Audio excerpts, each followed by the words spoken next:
लोगों ने मेरी बात नहीं मानी ना, तो मैं पुलिस स्टेशन जाकर आप लोगों के खिलाफ दहेज उत्पीड़न के साथ ही जान से मारने की धमकी के जुर्म में सबको जेल में बंद करवा दूंगी। इसलिए जो मैं कहती हूँ वैसा ही करो चुपचाप से। नहीं नहीं बहू, ऐसा कुछ मत करना, तुम जो कहोगी हम वो करेंगे। इसके बाद जूली उन सबको काम पर लगा देती है। नैना जी जरा जल्दी हाथ चलाइए, नहीं तो। नहीं नहीं मेरी प्यारी भाभी, भाभी मैं करती हूँ ना, आप आराम से बैठो सोफे पर, और किसी चीज की जरूरत हो तो कहना। सासू माँ खाना बना या नहीं? अब हमें कल तक का वेट करना होगा क्या? बस बहू रानी तैयार है।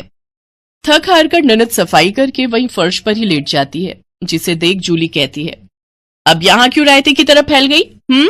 जाओ उठो और मेरे कपड़े पड़े हैं, उन्हें धोकर आओ। तुम रहने तो ही ना देवरानी जी, कपड़े मैं धो देती हूँ।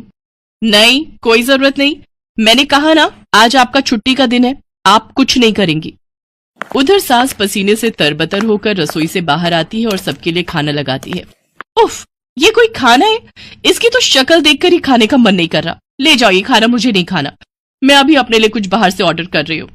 लेकिन बहू मैंने इतनी मेहनत से बनाया है, पूरे 2 घंटे लगे हैं मुझे रसोई में खड़े हुए। तो मैं क्या करूं?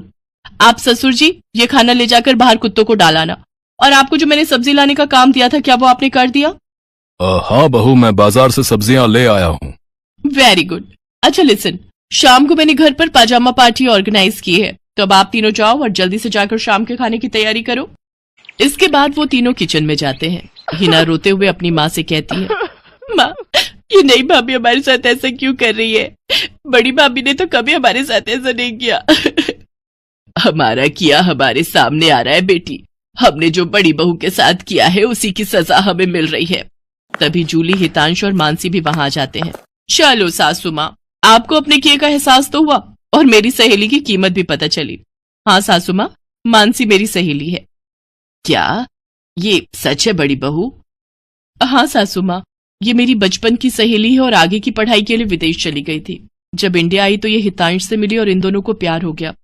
फिर जब हितांश ने मुझे इससे मिलवाया तो पता चला कि ये मेरी बचपन की दोस्त जूली है। सॉरी माँ जी, मैं आपके साथ ये सब करना तो नहीं चाहती थी, लेकिन आपने जो मेरी सहेली के साथ किया उसी का बदला लेने के लिए मैंने ये सब किया।